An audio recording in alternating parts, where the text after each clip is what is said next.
short meditation for about 15-20 minutes, and then I'll give a talk, and then open it up for discussion. Okay.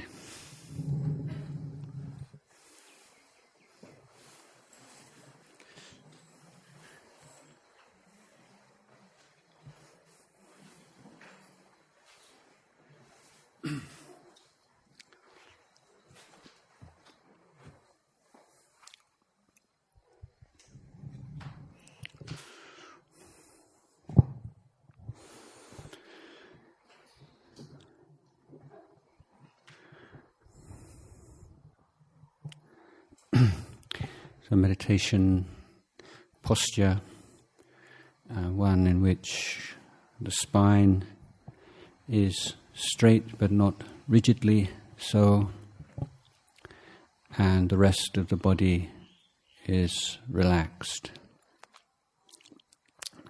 So with the effort in keeping a straight spine is combined, matched with the relaxation of the arms and legs, giving our first lesson in finding this balance between effort and relaxation, which is one of the keys to meditation practice. To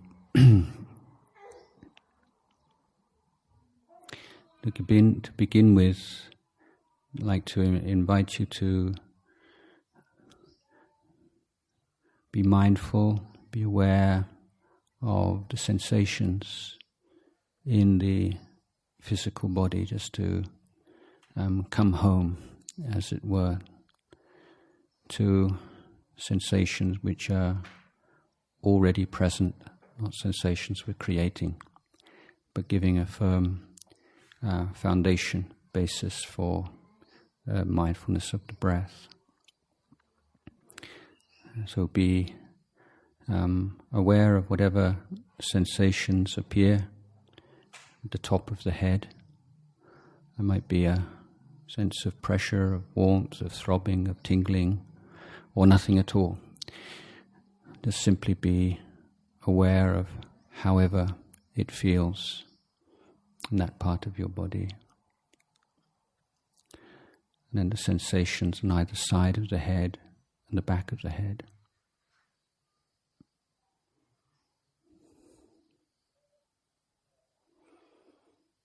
And being aware of the sensations in the forehead.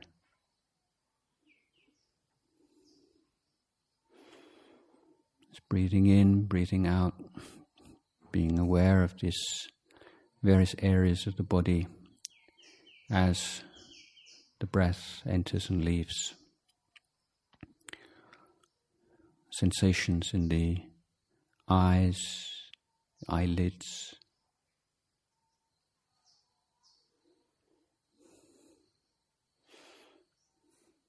sensations in the cheeks,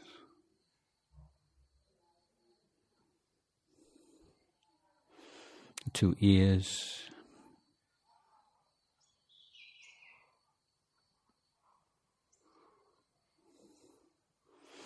now the sensation in the nose, the breath coming in, coming out, sensation within the nostrils, at the tip of the nose, the sensations in the lips, lightly touching, and the teeth, lightly touching.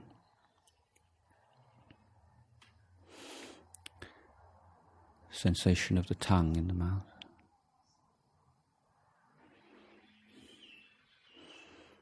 Sensation in the chin and the jaw.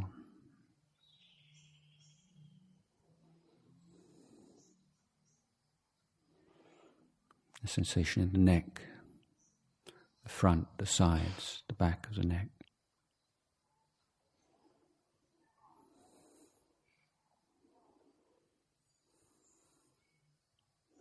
The sensation in the shoulders,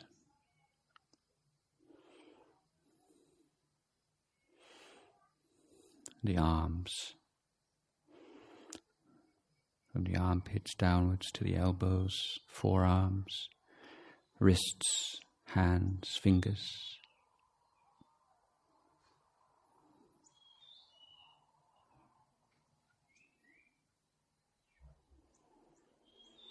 Sensation in the chest area.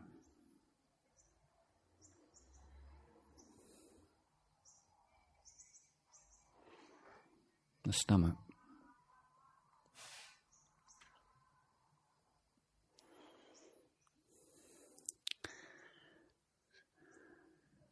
Now the sensation in the back, beginning at the base of the neck.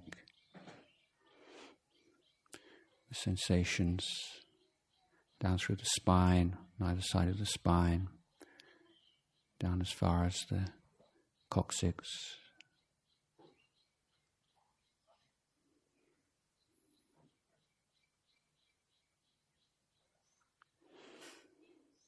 The sensation of the bottom and the pressure on the seat.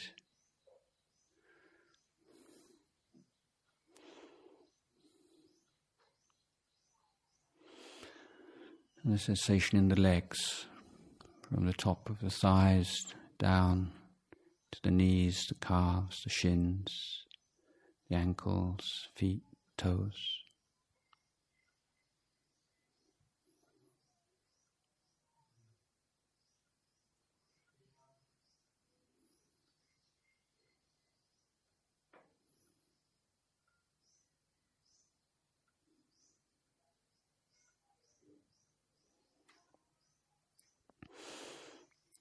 So now be aware of sensation in the whole body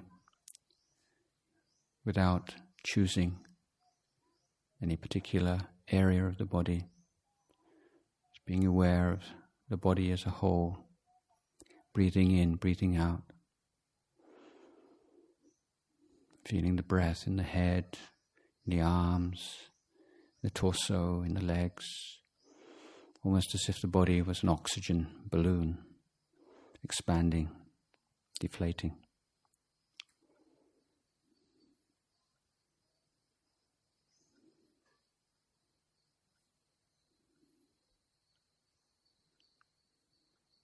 The breath coming into the body, breath leaving the body.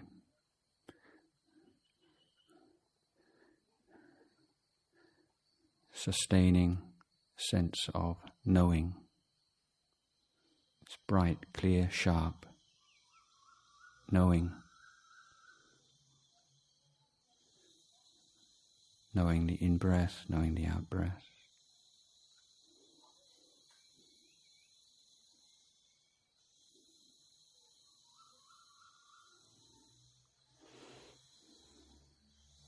The mind wanders without irritation, discouragement, but gently but firmly, bringing it back to the present moment. Developing this acquaintance, awareness of being in the present. Clear and awake, alert.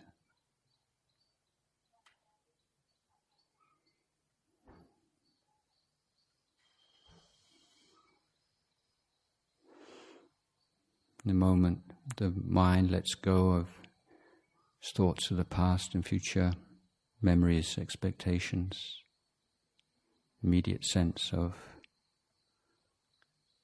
well-being. Observe that, remember that sense of well-being which is waiting for us to let go of all that obscures it.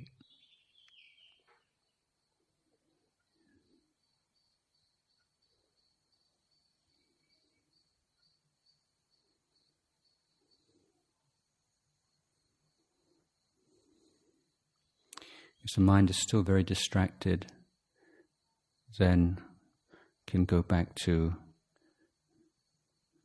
passing the attention through the body in a very systematic, disciplined way. If the mind is settling down, more or less content with this effort to be mindful in the present moment. And the next step is to choose a particular point, a particular area of the body in which to develop the mindfulness of breathing in a more subtle or profound way. This will tend to be at the tip of the nose, above the lips, but there is no right or wrong place to be aware of the breath. Choose the area in which, the spot in which the breath is experienced most clearly, most comfortably, and establish attention at that spot. No need to follow the breath into the body or follow it out of the body. Establishing attention like as if one was watching a door. There's a doorkeeper.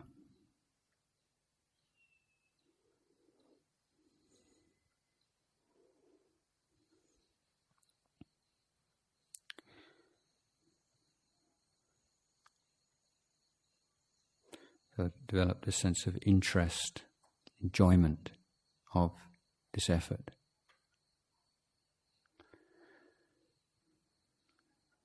Firm confidence in the value of this exercise, developing a sense of commitment to it.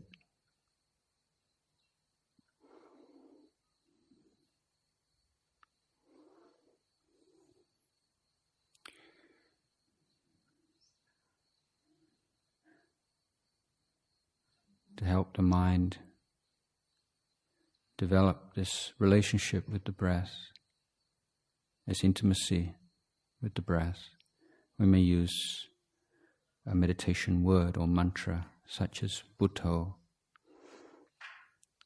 a 2-syllable word, first syllable on the in-breath, second syllable on the out-breath. So it could be Buddho, for instance.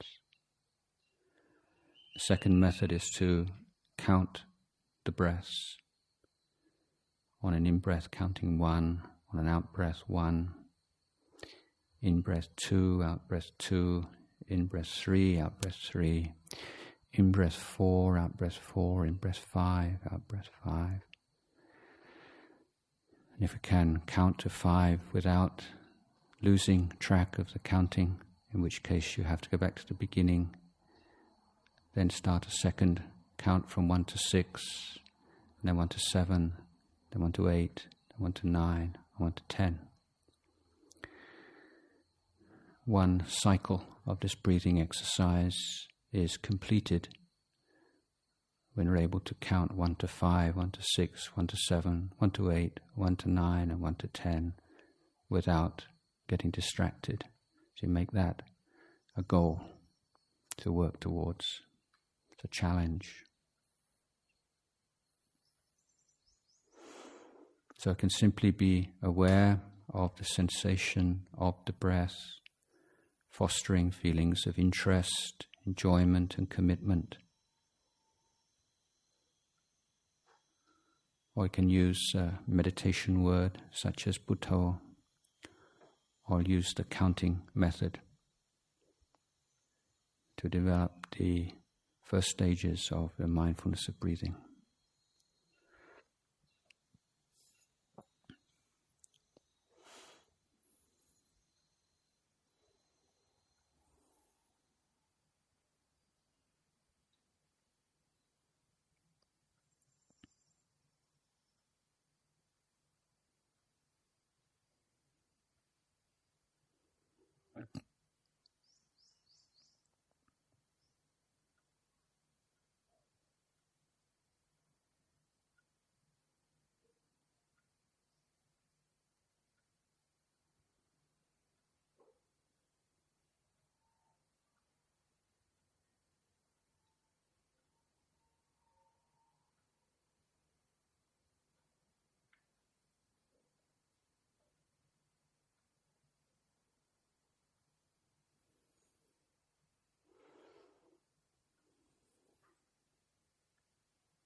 Ajahn Chah, my teacher, used to tell a story about one of his disciples. And Ajahn Chah used to do these unexpected, impromptu inspections of the monastery, keep everyone on their toes. Sometimes in the middle of the night he'd walk around to see whether you were sleeping or meditating. And he, one day he was walking around the kutis, the monks' cottages, and going up into some of them to see whether they were tidy and clean and so on. And one of the kutis had a hole in the roof, and the monk living in the kuti had moved his few possessions over into the dry corner of the kuti. And so Ajahn Chah asked him, what are you doing? And he said, well, I've got a hole in my roof, so I'm just practicing letting go. I'm just moving my stuff over to the dry part of the kuti. And so Ajahn Chah said, that's the letting go of a water buffalo. That's not the kind of letting go that I'm teaching you. And so he would often quote this occasion in explaining to us this important principle of letting go. And so I'd like to speak on this topic today myself. So one of the obvious misunderstandings of this term is that letting go means passivity or not doing something. And Ajahn Chah would say, no, this is letting go within the activity. It's not necessarily letting go of the activity. That being said, there are, of course, certain activities that one does let go of in terms of refraining from. And so that is the realm of sila. So just as a beautiful painting or a well-written essay or novel is dependent on good editing and is as much a result of what's left out as what's included. Similarly, our conduct attains a certain quality and integrity as much by what we don't do as what we do. And the ability to not do certain things, even though we want to do them, is a sign of maturity, and is a particular quality of human beings that animals don't share, or at least except in a very limited sense. And this ability to stand back from our instincts and our desires and to make value judgments and to say, oh, well, I'd really like to do this, it would be enjoyable, it would please me, but I won't do it, it wouldn't be fair, it wouldn't be kind, it wouldn't be right. This, we may say, unique quality is something that is employed as a tool in the Buddhist system of development or education system, if you will. So rather than seeing morality as being derived from a Godhead who lays down rules and regulations that one keeps through desire for eternal heaven or fear of eternal hell, then the Buddhist idea is that there are certain ways of living together in a group that are more intelligent than others, and certain ways that lead to those things that we all cherish or hope for in our lives in the world. We want to live in families and communities in which we feel secure, stable, valued, in which we can both give and receive love and affection. And the question for us as social beings is, what steps can we take to try to create those kinds of families or communities, or at least come as close to them as is possible for us? And the Buddha's answer is that by voluntarily agreeing to refrain from certain actions and certain kinds of speech. The emphasis is it has to be voluntary. If a moral code is perceived to have been imposed from outside, then it won't fulfill the functions of sila or Buddhist morality. And it has to be seen as an education or a cultivation of good conduct, rather than merely conforming to a rigid set of rules and regulations.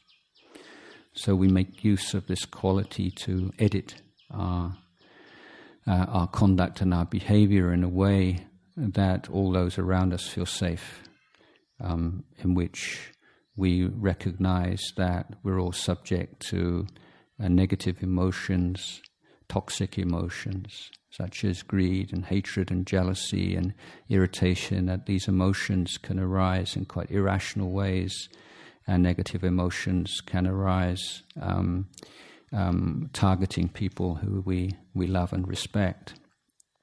So recognizing that, we don't make any promises, that we don't expect ourselves to be free of those negative emotions, but we make a commitment not to express them externally.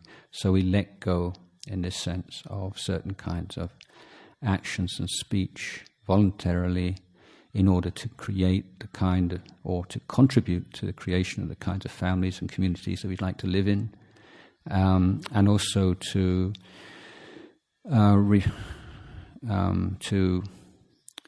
reduce or to eliminate a sense of self-aversion, self-hatred, guilt, and negative perceptions of oneself that are a product of acting and speaking unskillfully. The Buddha made great emphasis on the relationship between conduct and mental states, how they influence each other significantly.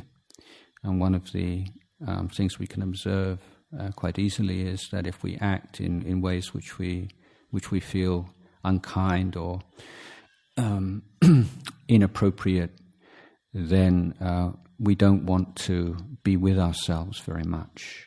You don't want to be alone with yourself after you've acted in a very unskillful way. Some people try to escape themselves in such cases through drugs, alcohol, or entertainments, or work, or any way in which to prevent having to live with the truth of feelings that are a result of inappropriate, unkind action.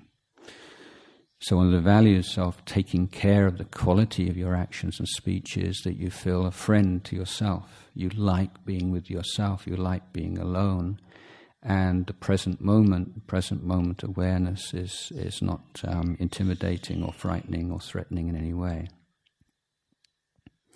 But with this kind of letting go as a basis, the other area in which we sort of external area in which we let go is through acts of generosity and kindness and sharing, which is both an internal and external letting go. As we share our wealth, we share our experience, anything that we have, we've amassed, we've accumulated, which might be of any benefit to others.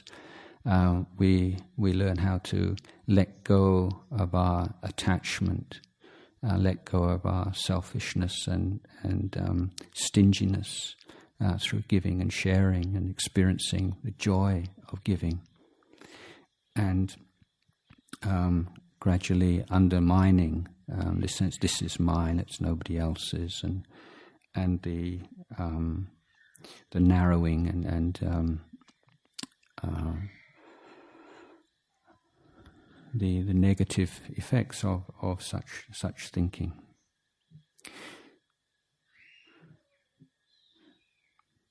The area in which letting go comes up a lot in daily life is with regards to work and putting forth effort, whether it's into our families, careers, whatever area of life in which we're active. What does it mean to let go in that sense? Well, the simile which my teacher was very fond of and used it many times is that of planting a tree, in which you dig a hole, you plant the tree, you water the tree, you protect it from bugs and so on, and you perform all your duties and responsibilities towards that tree. You do all that you can do to foster the growth of that tree.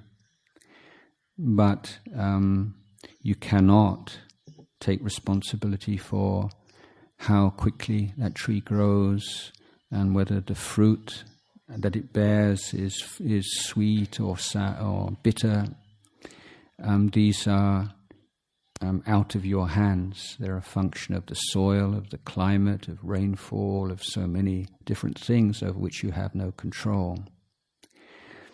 And the analogy here, of course, is that in anything we put effort into in our lives, we're never alone.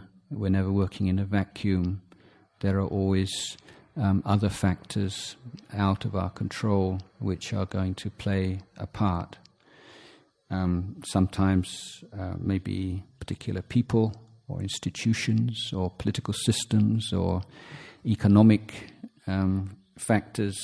So many different things come to play, come to bear upon our efforts in life.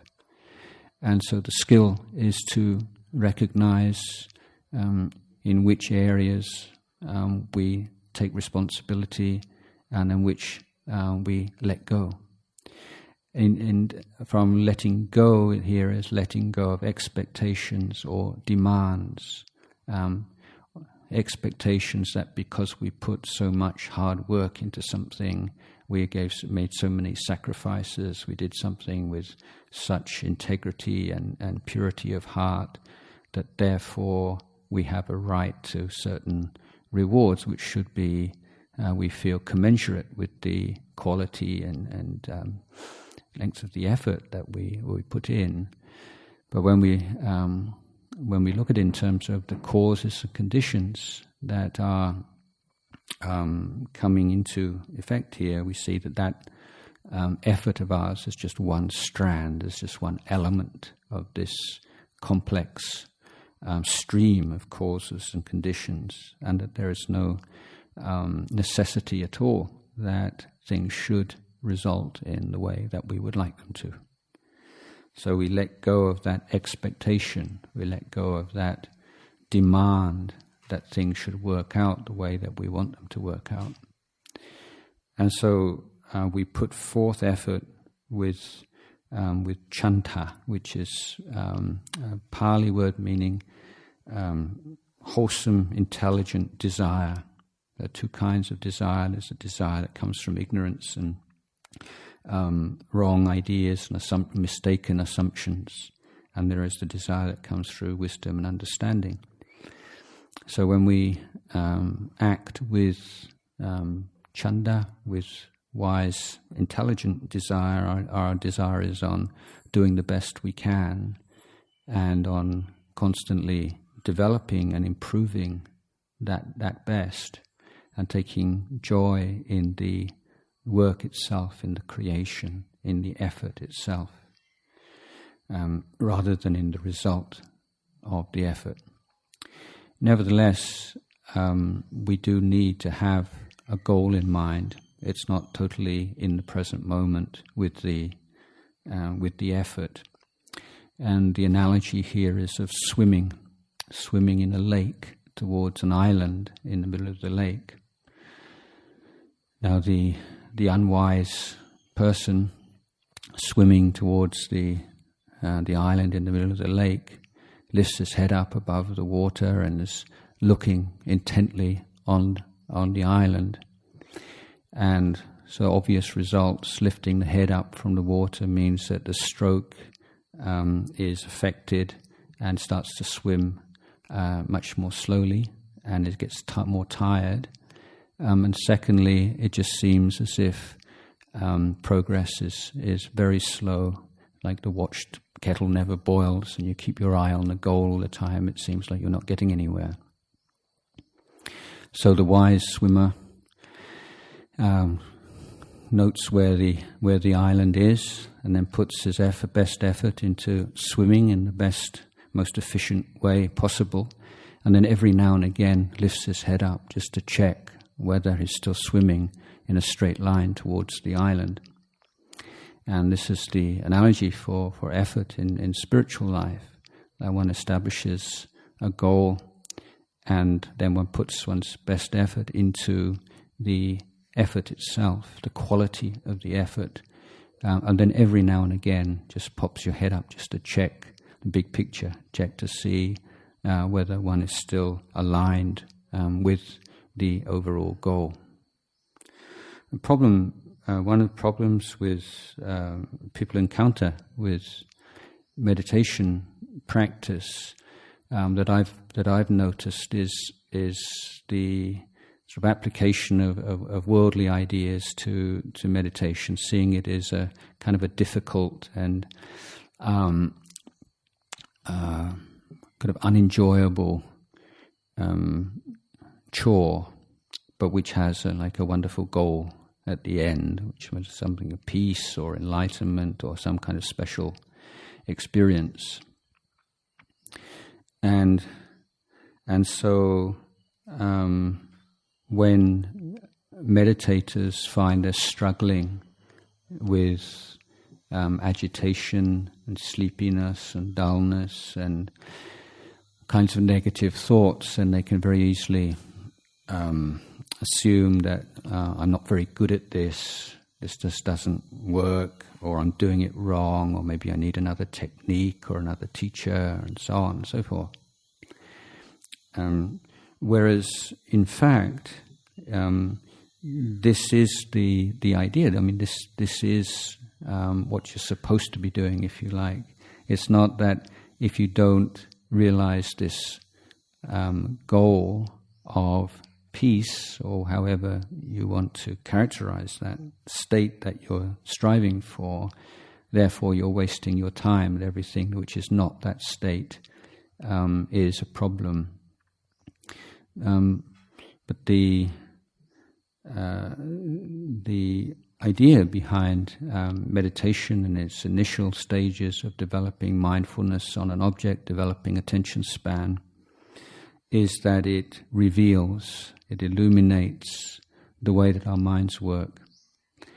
And we take this as an opportunity to learn, to study the nature of agitation, the nature of dullness, the nature of boredom, the nature of irritation, the nature of discouragement, all these mental states that are churned up by the effort to sustain attention on an object are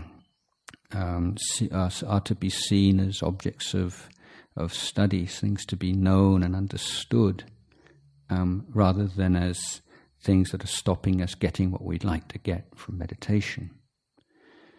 There's all these qualities of mind are already present. They're not coming into existence because of meditation, but they're being revealed to us as mental states rather than as experienced as who we are, part of our personality. So we're, could almost say, objectifying, or at least giving ourselves the opportunity to objectify these mental states.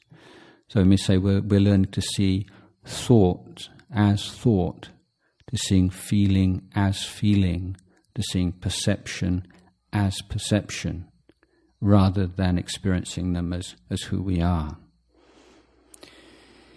And we learn to see how these mental states arise, what conditions they're arising, what feeds them, what leads to them passing away from the mind very easily or quickly, and what prevents them from arising again in the future. So we're learning some very important things in how to deal with our experience of life.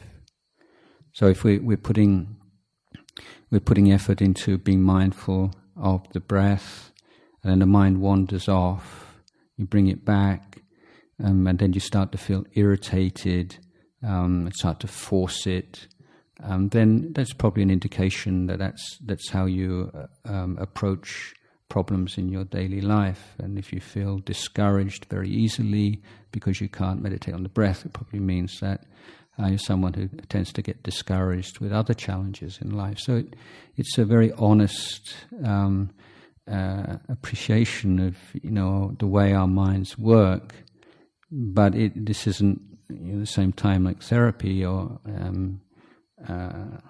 it's seeing these things as habits, as accumulated energies which are not inherent in the mind. They're not part of the mind itself.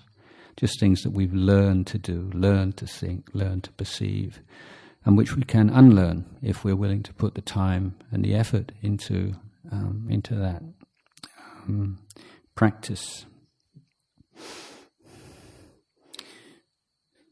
So when we meditate, you start off a lot of agitation usually, and nobody likes to be agitated, I don't think. But the point I'd like to make here is that we shouldn't assume that the answer to mental agitation is always in application of a particular meditation technique. That mental agitation is often an indicator of an imbalance in our daily life. Just as physical pain is an indication of some physical problem, and although nobody enjoys, obviously, to experience physical pain, we generally understand that all in all it's a good thing because it alerts us to problems which need to be dealt with in the physical body.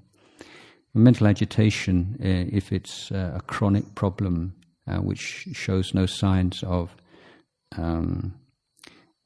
being reduced by meditation, is often a good indication that we need to look at our daily life and to give more attention to what in Buddhist tradition is called sense restraint. It means a certain amount of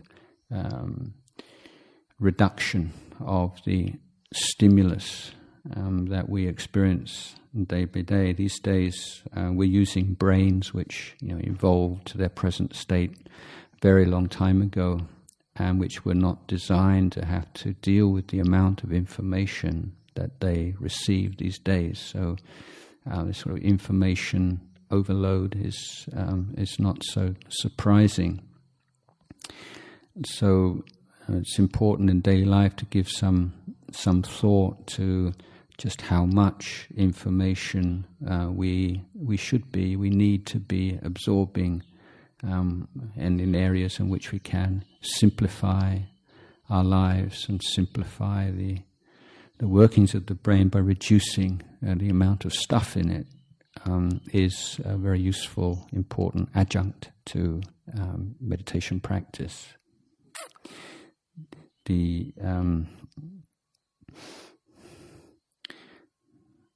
But often a lot of the things that go through our mind are not sort of bad or unwholesome in any great sense, but they're just noisy, and they take a lot of energy, and they accustom the mind to a certain level of activity, to the extent that it becomes very similar to an addiction, like a drug addiction. And so meditating is, to begin with, it's a bit sort of like cold turkey. You're just experiencing withdrawal from the usual intensity of mental experience, which has become so normal that, it's just take it for granted. So it's a real challenge to the mind, but one which, can lead to very positive results. So all that's needed really is kind of application and continuity of practice.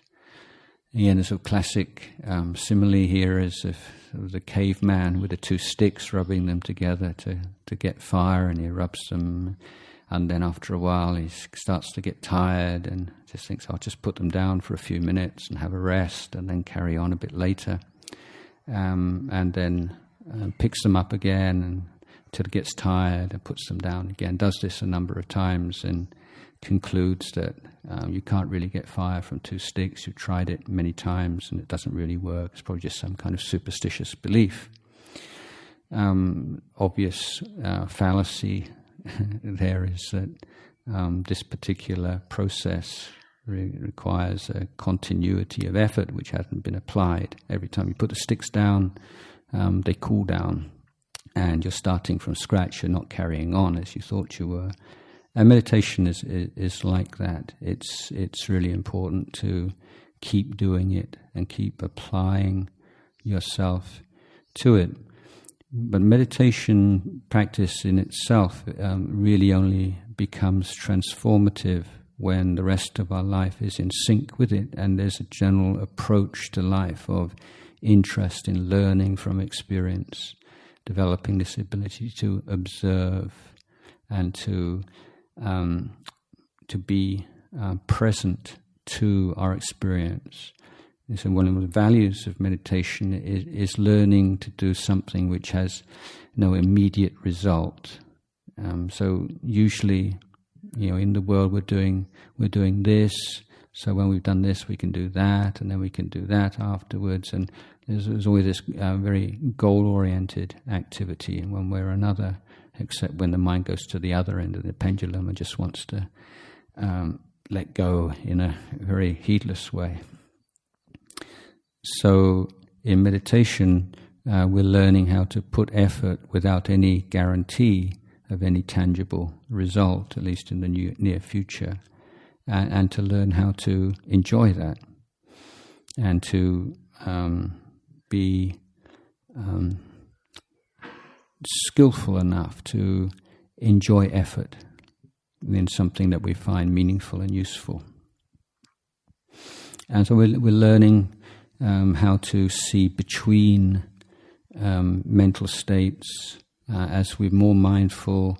Gaps between thoughts and perception start to appear, and so they, rather than being this continual stream of thoughts and feelings and emotions, now there's a drip, drip, drip. There are gaps, and at the beginning it's just as an occasional kind of respite or occasional rest between thoughts and memories and so on, and then as the intervals increase, then they start to become more prominent than the mental activity. So now you have this sense of something arising out of silence and passing away into it, and that's a significant change in the way you experience your mental life now. And the movement is one in which the focus moves away from the content of experience to process. So a lot of our suffering is because we give so much importance to the content of our thoughts, and simply switching to an awareness of the process, the fact that it is a mental event, something which has a beginning and has an end. That very simple but quite momentous flip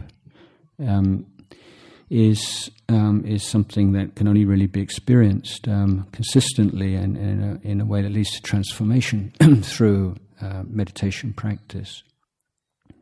In daily life, what we're trying to do is to sustain this kind of continuity of awareness, and there are many techniques and methods to do that. But I think for most of you, I hope there don't tend to be too many great crises on a daily basis, but there is just a steadily accumulation of tension throughout the day. So by the end of the day, I tend to feel very kind of tired and worn out and fed up.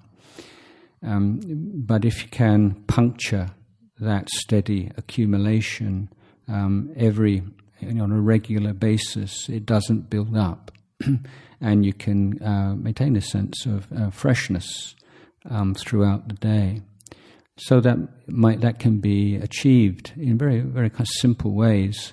One is in those times when you don't have to be engaged in anything at that particular moment, say walking from one room to another room, walking upstairs, walking downstairs, or walking from a building to a car, then to consciously apply yourself to meditating on the breath or on a meditation object just for those very short periods of 30 seconds, 1 minute, 2 minutes, 3 minutes, and just regrounding yourself in the present moment, just letting go of that tension in the mind.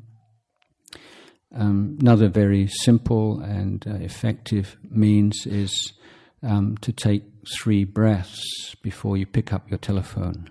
Every time you hear it, you don't have to pick it up immediately. You just breathe in, breathe out 3 times. It's very simple, but it helps you to be more mindful while you're speaking. But again, it just punctures that kind of sense of being carried along by this kind of wild, restless stream of energy all around you. So I have to carve out these little spaces of silence and stillness, even if they're for a very short period of time. Sitting in front of a computer screen, when you get a bit fed up and tired, instead of just surfing the web, just close your eyes and watch your breath for a minute, 2 minutes, count your breaths. Just come back to yourself. Just experience how pleasant it is just simply breathing in and breathing out, being a human animal, sitting in the present moment with nothing to think about. It's something that's not mystical and it's not difficult, at least to try to do, but it can have a really important and noticeable effect on the quality of your life. So the idea is that when you come to meditate, there's a sense of readiness, and that you haven't put down the sticks, as it were, during the day, but you are carrying on. You might have just only been sort of maintaining the heat already generated, but you haven't allowed it to dissipate. And this effort is something which is fulfilling in itself. The sense of creating this conventional self as someone who's putting effort into their life, into the quality of their life day by day. So if we're looking for, often results in our working life and relationships, well, there's, sometimes difficult to see and can be discouraging on that account. But if we look back on a day in which we put effort into protecting the mind from negative emotions, from dealing wisely and skillfully with negative emotions that do arise, and we've brought into the mind some positive emotion, and we've taken care and nurtured positive emotions that are there already, what's called the 4 right efforts, then there's a sense, we're on the path here. We maybe not be speeding along, but we're basically there. We're on the path. And noticed, I think it's normal and admirable in many ways that as we follow this spiritual path, that we're very wary about becoming puffed up or proud in any way, and humility, humbleness is a virtue which forms a part of every religious tradition. But humbleness, humility can also be an inverted kind of pride, and it can become a identity and a self and a kind of a rigid kind of person. But if we really start to look very closely, observe the way that negative and positive emotions arise in the mind, then we can see then something else happens. And my analogy for this is if you have a garden, and you grow some flowers or some vegetables or whatever, and you put a lot of work into cultivating this garden, and then when the time is ripe, the flowers bloom and they look very beautiful, and you just have a great sense of joy and appreciation at seeing these flowers, and it's not in any way an indulgence or a defilement of the mind in any way. And when we understand how virtues and positive qualities arise in the mind as the result of a systematic effort through time to cultivate them in the correct way, then when they do start to arise in the mind and we see them, we can appreciate these good without any sense of being puffed up and proud. Look at me, I'm so special, I'm so spiritual. But seeing just the way that we would look at beautiful flowers in the garden. And it is tough, it is difficult for everyone to be developing spiritually. Even in a monastery, it's difficult enough in a monastery, let alone in the world. So I think that sometimes you can miss out on a very accessible and legitimate source of joy and pride in seeing these small, incremental, beautiful changes taking place within you. That it's not something to fear, but when you see just this spontaneous arising of kindness and goodness and restraint and sensitivity and so on, and not seeing this are who I am, I'm special, but you see these as flowers that are growing because you followed the Buddha's path, then there's a sense of gratitude to the Buddha and the Dhamma and the Sangha. And there's a sense, this is so wonderful, that these things are growing in my garden, as it were. So the simple fact is that we just cannot live without some sense of happiness, and we have to be aware. Where do we really look for our pleasure? Now we might have some very high-minded ideals about it, where we think we should look for happiness and pleasure. We have to be very honest where we do. And if we're not finding joy and happiness and pleasure in spiritual life, then we'll find it somewhere else. When the mind becomes distracted in meditation practice, then often we're thinking about this again or worrying about that again.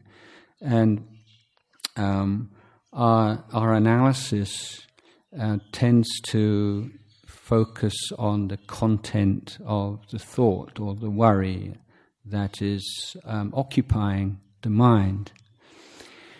What we also need to look at is the emotional tone of the distraction, because that may often be more telling than the content itself. Often it's just this sense of that sort of cozy little pleasure, that comes from a favourite thought or a favourite worry or a favourite concern, and that I think that part of the essential character of this sense of self, or some people call ego, is this cozy sense of familiarity. It's almost better the devil you know than the devil you don't. It's just something that's you just feel you can just sort of ease back in something which is familiar.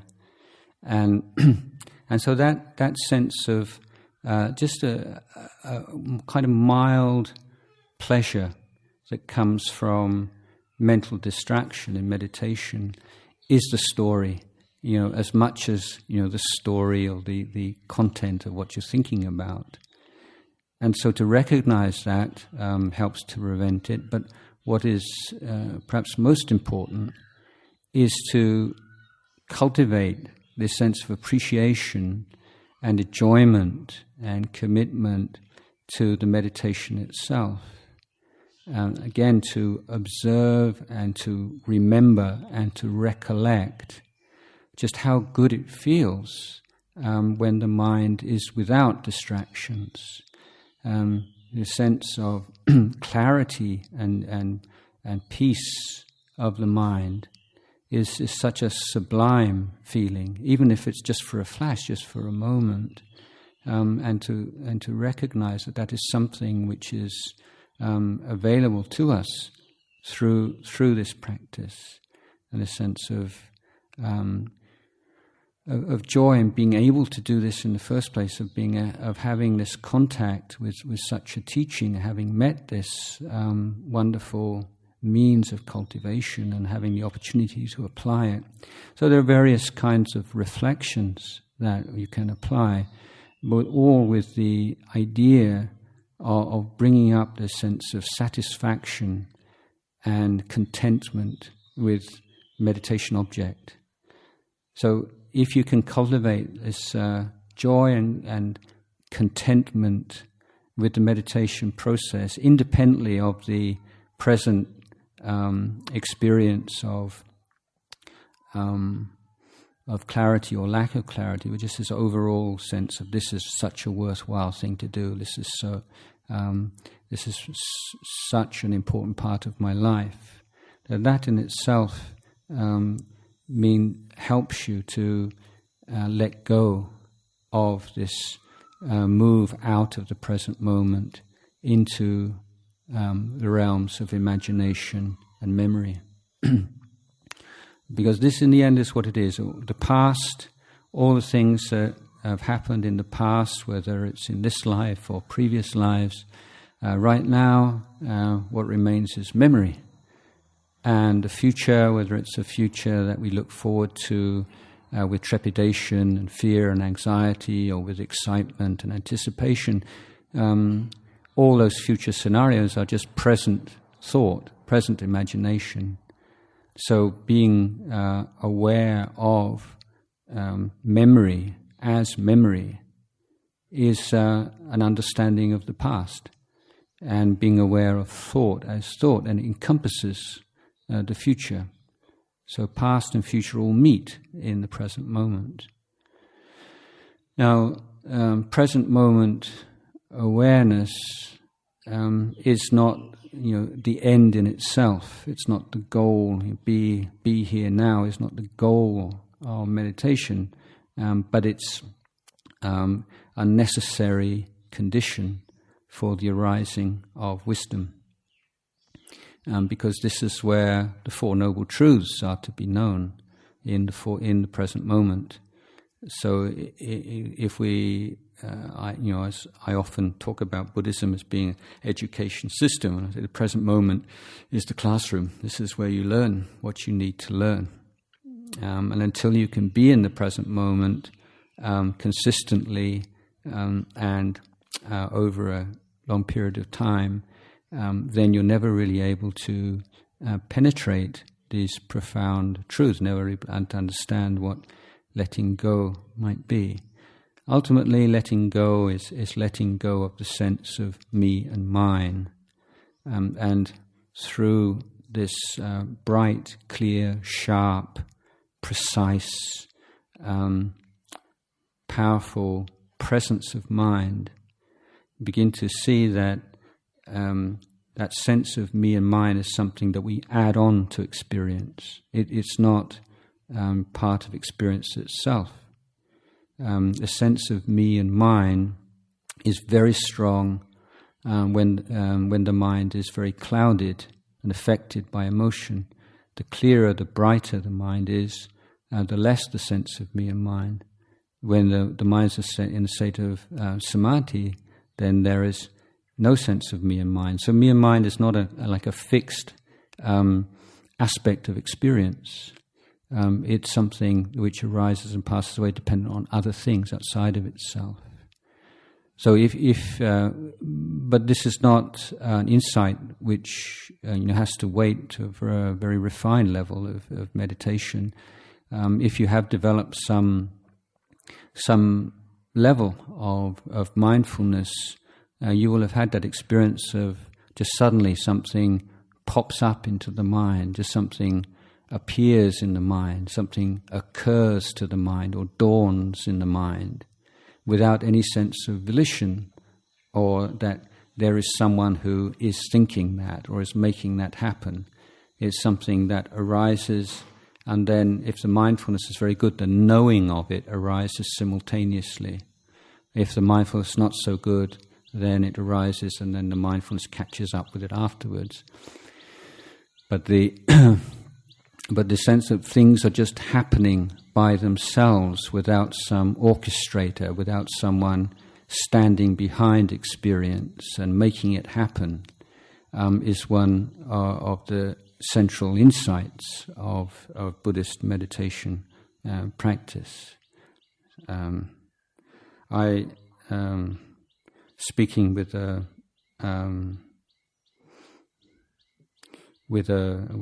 Jesuit academic some time ago, and I'd been giving a talk on Buddhist concept of happiness and the different levels of happiness, different defining it in terms of the conditions upon which it's based. The basic idea being that the more conditions there are for a certain kind of happiness, then the coarser it is, and the more refined kinds of happiness are dependent on fewer and fewer things outside of itself, and then the happiness of Nibbana is one which is completely unconditioned. So his view was that he still felt that there was a significant gap between the highest kind of conditioned happiness and the unconditioned happiness. And although he didn't mention it, I understood him to feel that this was where the grace of God comes in, which bridges this gap. So my idea is that an analogy would be that of water, that at least superficially would see huge difference and an unbridgeable difference between water and steam or water and ice.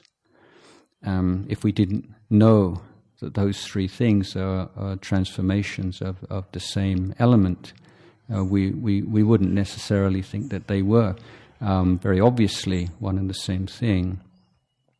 And so my view is the difference between the unconditioned and the conditioned having unconditioned is a natural development. When water reaches 100 degrees centigrade, then there's not somebody has to make it.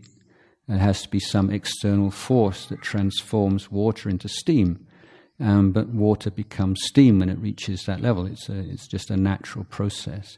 So in Buddhism, we're not looking at grace or some external supernatural power, but we're looking at things as being the function of causes and conditions. And we have a belief that human beings are at least potentially intelligent enough to be able to distinguish causes and conditions of progress and regress, and to promote the conditions for progress and to inhibit or eliminate the conditions for regress. So this is not some kind of,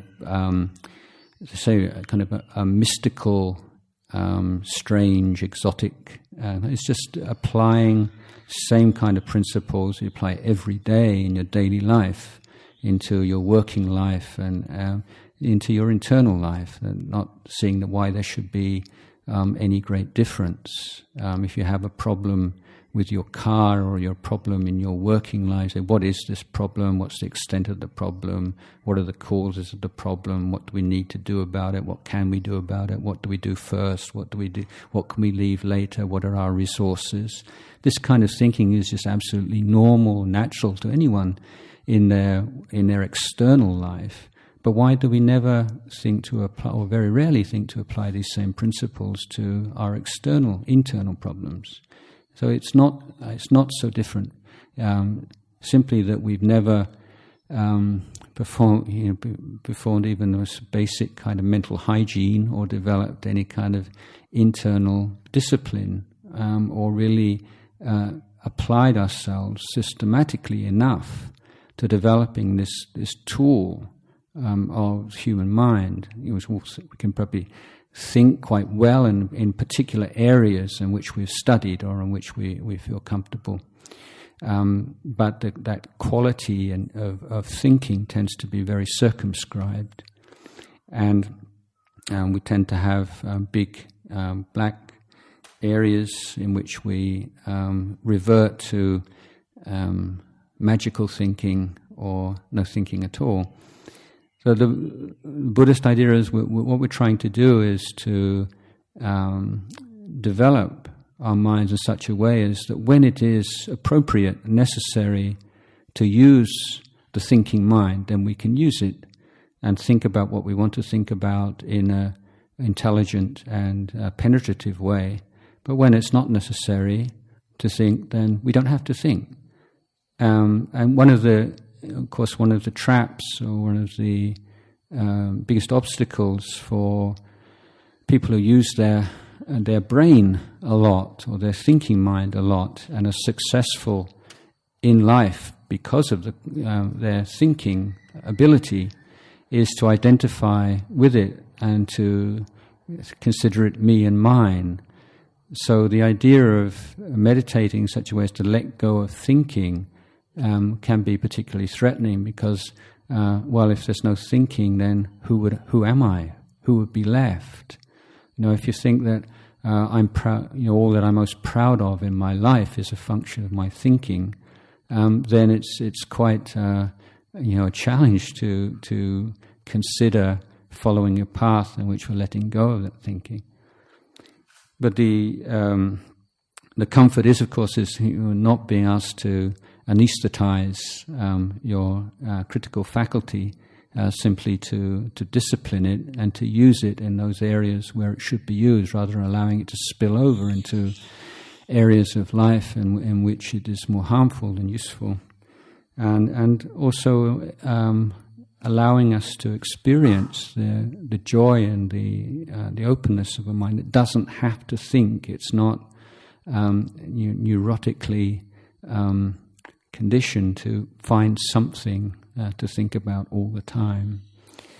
So the knowing how to think when it's a good idea to think, and being able not to think when it's not necessary to think, and to experience the joy of creativity and logical thought, scientific thought, but also the joy of peace and stillness and tranquility. These two are not mutually exclusive. You don't have to make a choice, one or the other, in your life.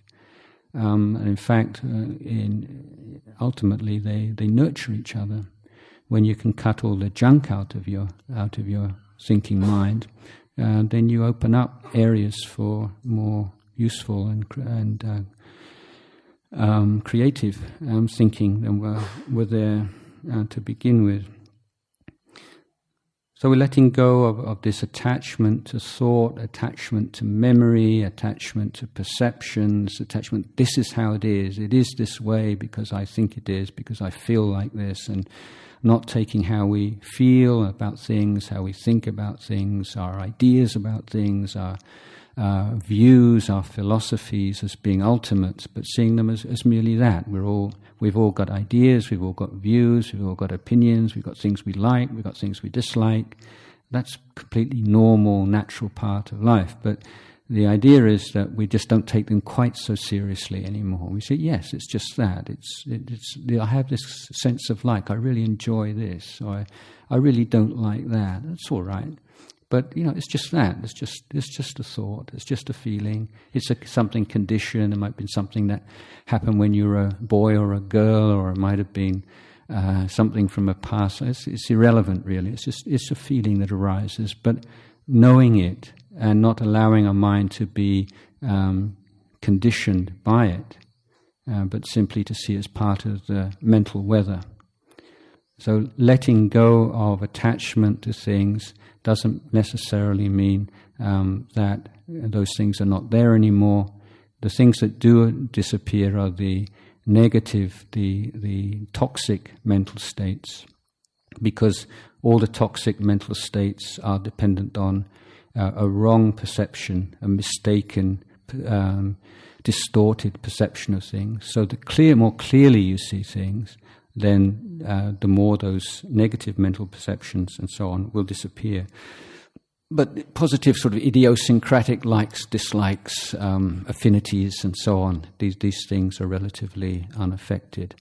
And even fully enlightened arahants still experience these they have sort of favourite foods, and some of them chew betel nut, things like that. So it's not, we just become this kind of blank slate. And in fact, Ajahn used to say, you look at if you were a group of enlightened beings, it's like a group of different birds of different species. They're all obviously birds, but somehow, some are white and some are brown, some are many-coloured, some have very beautiful voices, some very not so beautiful voices.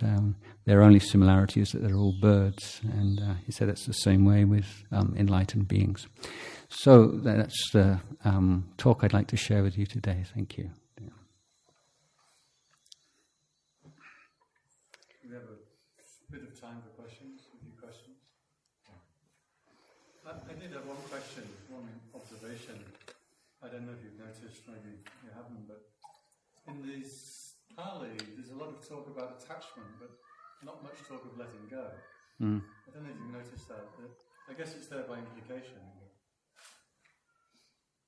We have upadana, but we don't have the opposite.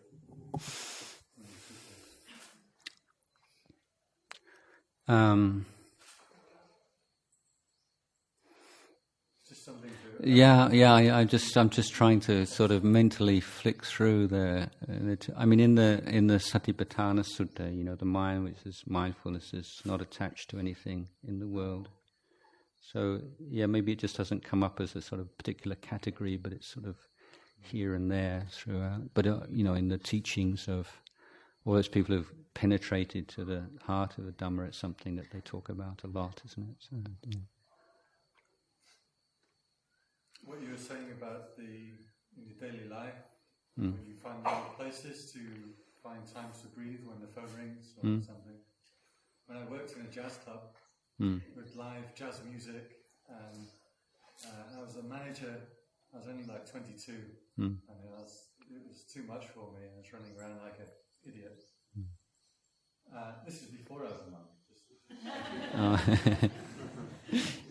Just to get that image out of your head. Yeah, I'm glad you weren't doing that as a young monk. Yes, okay. Yeah, and we used to sell beer by the jug, and that was my time, was running around. I just couldn't keep any idea of meditation. And then when we pour the beer as a jug, it would take about 8 seconds. And I just have 8 seconds just to stop and be still, and then carry on with the work. But at the end of the night, that gave me a sense that I hadn't just been working. There'd been something else going on, some kind of meditation or awareness going on at the same time. Yeah. That really helped me every time. Yeah, I think everyone's got a different situation, but you can say even like in a jazz club pouring beer, you can still find just 8 seconds, a couple of breaths, it can make a difference also. But I think I've said one of these groups before, my generation, we all felt that the Nobel Peace Prize just became a joke when Kissinger received it. So that's a long time ago now. But I I've always said that I think the person who should receive the Nobel Peace Prize, and I would personally, if I could give a Nobel Peace Prize, I'd give it to the man who came up with the idea of putting timers on traffic lights. Tell you, it's such an absolutely brilliant idea. And if you were to consider how much tension has been released through motorists all over the world, thousands, millions and millions, just being able to relax because they know how much longer they've got to go before. They say, oh, come on, why is it always red, yes, I think it's enough to absolutely qualify that person for a Nobel Peace Prize. But for all of you, this is, when you get to a red light, you know exactly how long. You don't have to worry, you don't have to be looking left and right. You can just be watching your breath for 20 seconds or 30 or even 70 seconds or 80 seconds or whatever. So that's another good time to meditate. Does anybody have a question or a comment? Or an anecdote? Can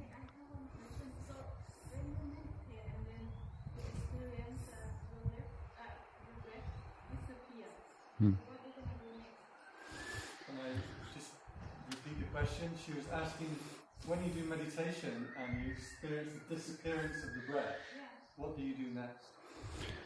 Well, the knowing that there is no breath, that's still there. So you're not meditating for the breath. You're meditating to cultivate the sense of knowing. Okay, that's what you want in meditation. So that we use the breath as a vehicle to create this familiarity with and the ability to be the knowing in the present moment. So when there's a breath, a coarse breath, you know that the breath is coarse. When the breath becomes more subtle, then you know that the breath is subtle. When there's no breath, you know that there's no breath. So I know that there's a knowing. Yeah. And then keep sitting there knowing that, and then it's distracting. Well, then there's something more than just knowing if it's distracting, isn't it? No, and knowing for a while, and then it's gone. Yeah. Well, what happens is the mind becomes very still to the extent that you may not have any perception of the breath or of the physical body, but that's a conditioned state. And then after a while, then there start to be perceptions of the breath again or of the body again. But the mistake is to feel that something wrong or that that's the end of the meditation. But it's the next stage of the meditation, because the period of stillness is the one in which the mind becomes very powerful. And that's the value of it. When it comes out of that state, then it's able to develop the insight into impermanence and dukkha and not self. So when the mind comes out of that state, just be present and just to know the arising and passing away of whatever. It might be a feeling or a thought or a perception or whatever. So we're moving from the focus on one particular object, the breath, to the knowing of whatever arises without choice in the present moment. So the focus is now on impermanence or not self. But many meditators, when they've been through the very stillness, they come out, they think, oh, that's the end, I've lost it. But no, it's just the next stage, it's the next... Do I need to develop jhana and yan? There's two different things. Chan, yan, two different things. I mean, the sense of the nose tip or your Abdomen. Yeah, abdomen, and then you will develop the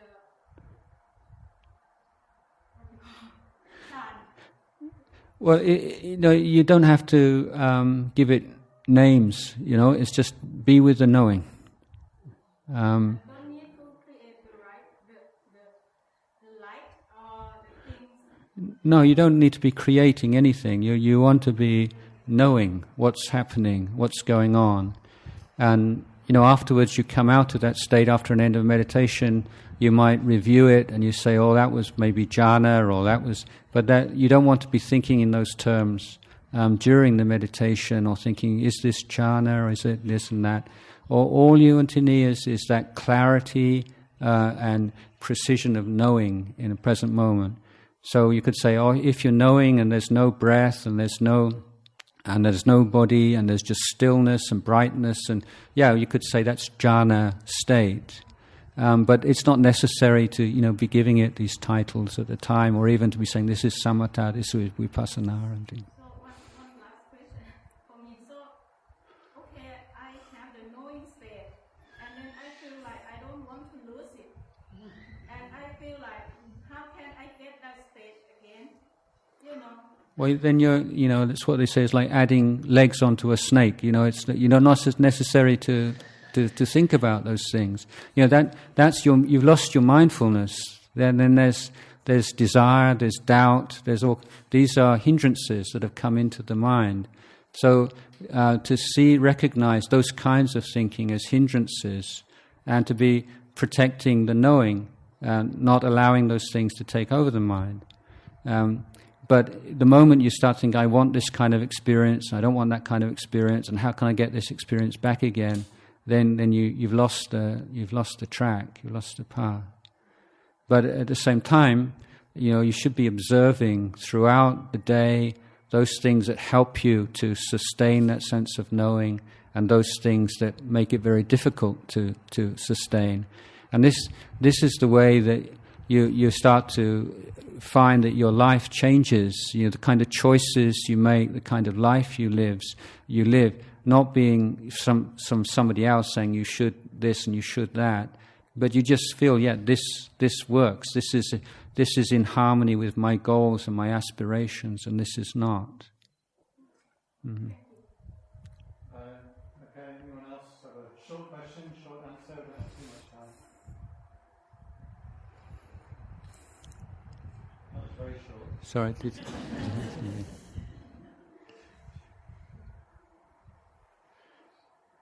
Okay.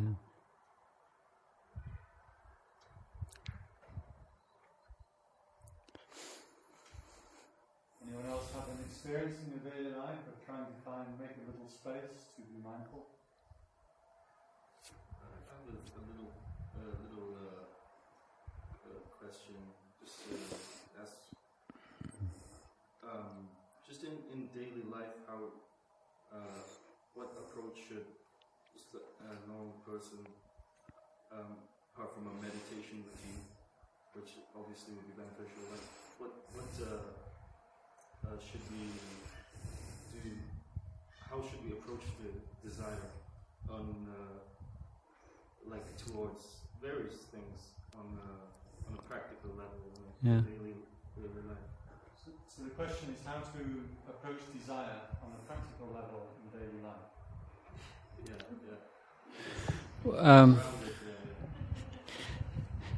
I mean, my simile or analogy here is a very simple one. You want to go to Bangkok. You say to me, I want to go to Bangkok. Would it be correct for me to take the road through Saratburi? I would say immediately, yes, that's the way to Bangkok. But then you say, I'd just like to go for a drive. Just drive and see a bit of Thailand. Would it be correct to go through Saratburi? I can't answer you in the same way anymore. There's no correct answer. You would just want to go for a drive. Okay, so you could go this way or that way, wherever. You said whatever, you're just going for a drive. So the point being that these kinds of value judgments, what's the correct or incorrect way, they only have a meaning when you have a goal. So, you have to ask yourself, well, what do I want to develop in my life? What are my aspirations? So if your aspiration is to find some peace of mind, then certain kinds of desire are not going to work with that. They're just going to really stir you up.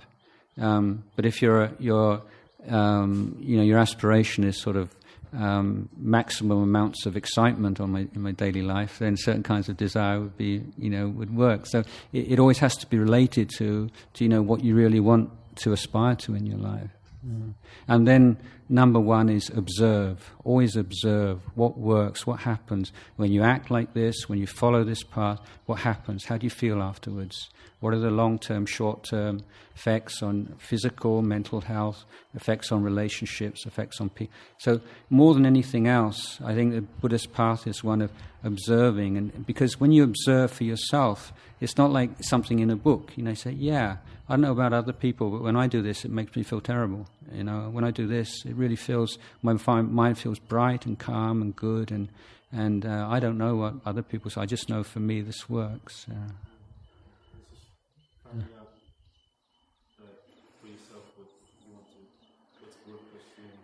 Yeah, those. I just like share this story. My teacher used to tell about this man who goes fishing. He's a poor person. He needs some fish to feed his family. He goes out in the pond. He's fishing all day. Doesn't get a single fish, and comes home. And he's walking home, and he meets a friend on a path. And his friend says, "You look pretty miserable." So I said, "All day I've been out there working so hard to get some fish for a family meal." And his friend says, "Don't you know there's no fish in that pond?" So what's his mistake there? The mistake is he's asking the wrong question. His question is, how can I get fish out of this pond? When the first question he should have asked, which he jumped over, was, are there any fish in this pond? So we spend so much time, answering the wrong questions. Instead of saying, what are the questions I should be asking myself in life? What are the really basic questions, like long-term questions?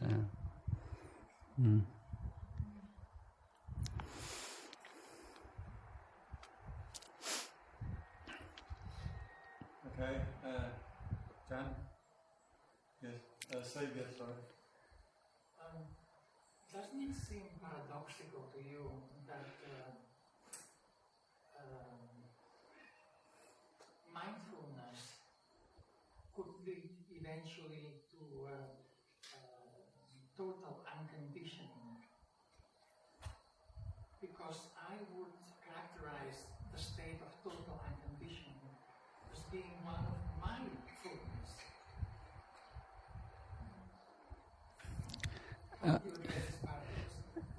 Well, I think it's more a paradox of language than of experience. Mindfulness is one element of the Eightfold Path. It's not in itself enough for realization of the unconditioned. But of course, apart from arahants, nobody knows what the unconditioned is like. So it's just speculation. And I'm not an arahant, so I'm not qualified to answer that question, unconditionally.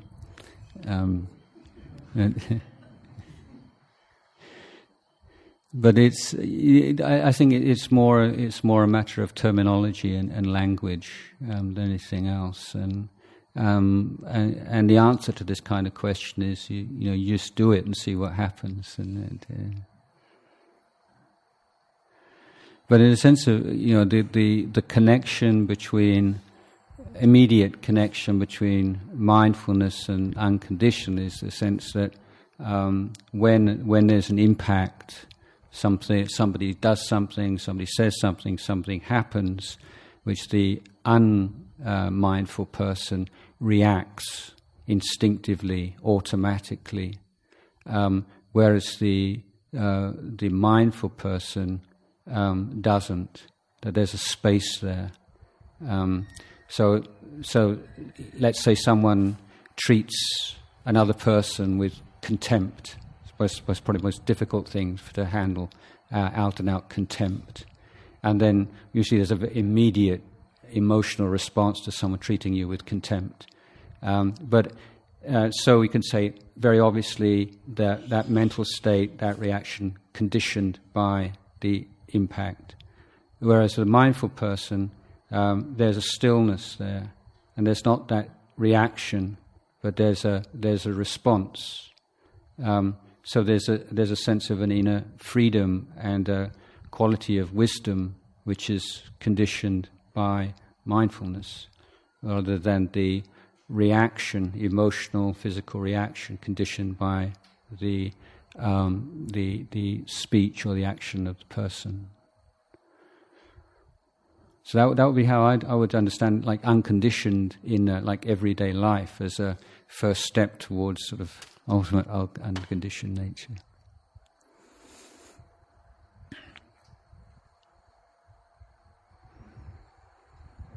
Anybody else have a question or comment? You come all this way from Bangkok and no question?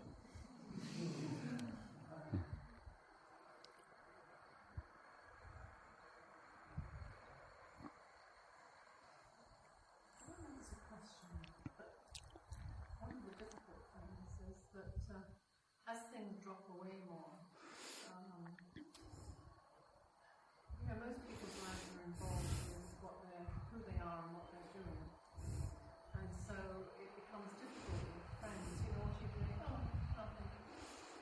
How are you spending your time? Oh, just living. It starts to become a bit discordant with what seems to be normal life for a lot of people. Do you have any comments to make about sort of managing that situation a little bit?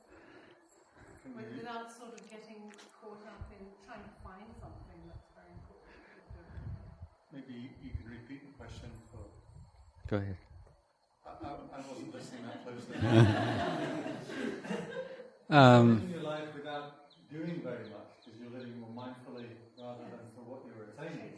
Yeah. That becomes a discourse with... Can be a discourse with the people around you, I guess, in your family members. And it's uncomfortable, like what's going on?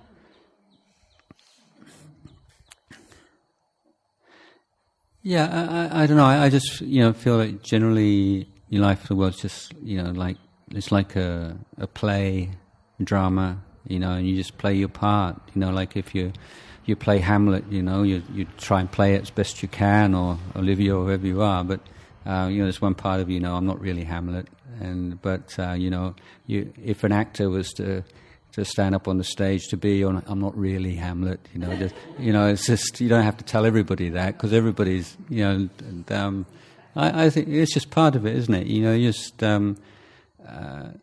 The Buddha at one point said, we live in this world of conventions, and being free of conventions doesn't mean that you flout conventions. And you just respect them because that's the way the world works, but the convention is just a convention, and so, just short... Fun? Yeah, exactly, yes. Yeah, but the point is, enjoy that, don't feel uncomfortable about it. No, and the fact that, let's say, you don't take all those, in fact, although you're not expressing it, articulating it to people, people just feel good around you when you're like that.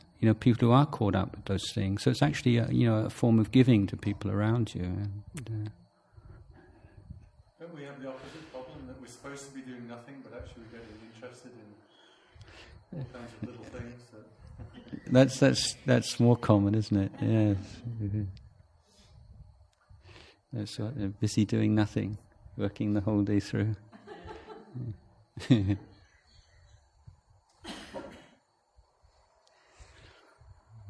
last chance for anybody to have if you have a question or a comment or a difficulty in your life that you would like a solution to.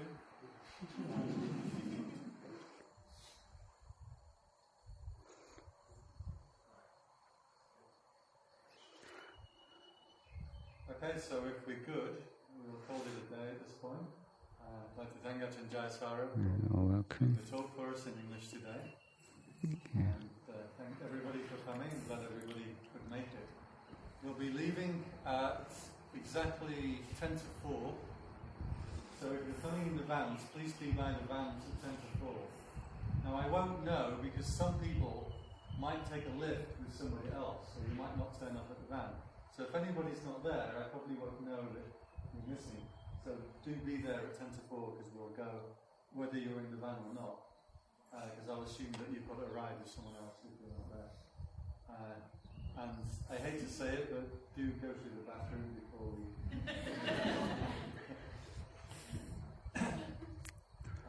anything else? Any other announcement that you have? Okay, it's good. So we're going to pay respects, feedback to Ajahn Jayasaro.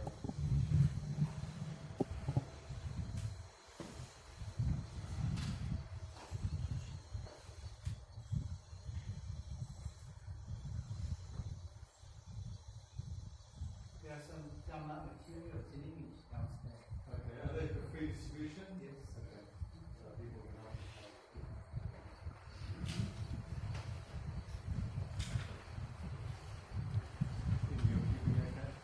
Yes, traveling a bit.